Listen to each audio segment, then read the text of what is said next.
Hi, my name's Celeste Luna, and I am in Triad B. Rachel is my seminar instructor, and Anastasia is my composition teacher. So I'm going to talk about different ideas and things that I learned about in composition, seminar, and sociology this semester. So when we did our literacy narratives, we got to look into our sponsors of literacy, which is basically people that have come into our lives or are in our lives that influenced us in our writing. So, like for example, I had multiple sponsors of literacy, and they all encouraged me to continue writing, and I realized that I really love it. So the next question is, how does writing connect us to other people?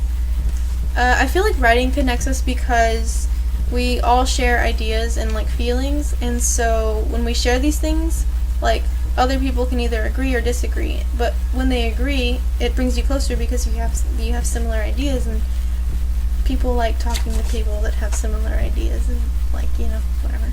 I don't even know what I'm talking about. How does writing create or produce knowledge? Writing to me, it takes people places.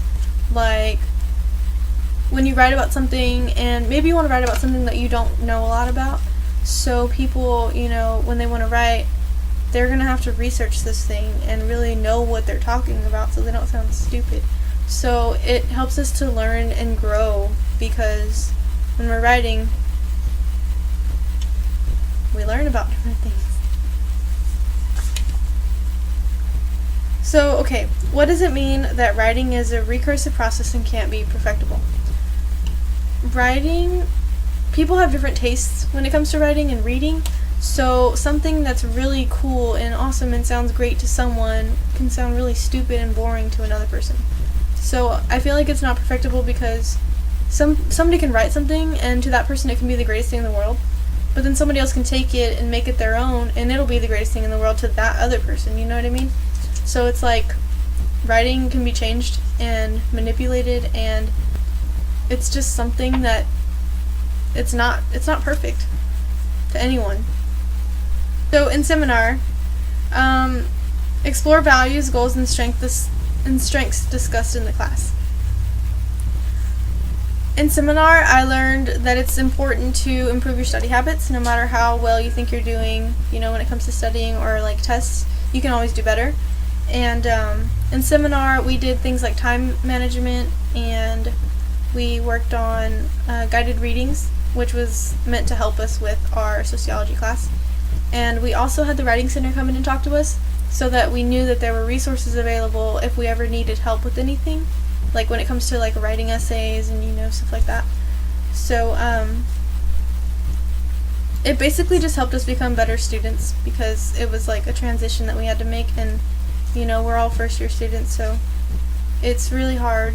Sociological imagination is basically, it's taking something it may be minuscule or something that is kind of a big deal, and really seeing how it affects society as a whole. In my sociological imagination essay, I talked about teen pregnancy and how one teenager having a baby affects not only the teenager and the family, but it also affects the pregnancy rates of the school or the district or even the city that that student lives in. It's affected my life because it makes me really think about things how something small, my example, it creates things bigger than itself. So making the familiar strange is basically taking stuff that we see and know about, stuff that's in our everyday lives, and making it strange. So looking into it so deeply that it makes us question what we already know. It makes us think about things why does that even happen, or basically looking for more than meets the eye. There's more to it than we already see and think that we know about.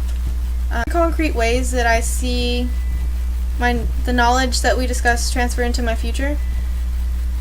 I learned how to manage my time, which is really important because I'm not good at that, and seeing how much time I need to put away for studying and for school and like personal life. Like that was really important to me because it helped me, make sure that I was getting everything done, and it helped me not to be as stressed about everything. I learned to be aware of social stratification and, like looking at things like how gender and ethnicity affects like how much money you make or what kind of jobs that you can get.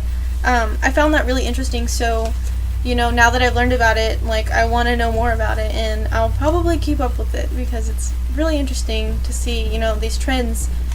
And not only that, but in my composition class, Anastasia had us write discourse community ethnographies, and writing that one of my drafts, Anastasia commented that she can see that I'm passionate about journalism.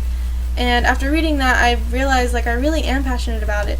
I came into this Triad, expecting to learn more about psychology and, go to grad school and stuff. I eventually wanted to become a psychotherapist.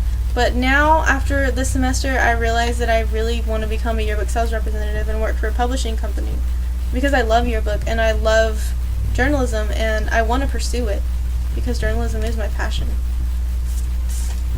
So my advice for freshmen, it's pretty basic things that probably everyone's going to say. Study a lot, because if you don't, you're going to fail. And go to class, because a lot of teachers, attendance is a grade for them, and so that's a really easy grade. It's like an extra 10 points or something, So it's really good. It's really good to go to class because sometimes people need the points. And just be yourself, because professors don't want to see students that are like doing stuff just to impress them. They want to see who you really are, and they want to see your ideas, So to close off, I want to say that I love my Triad, and I love this seminar class, and I learned so much about myself and what I want to do with my future because of this Triad, and so I'm really glad that I was a part of it. Thank you.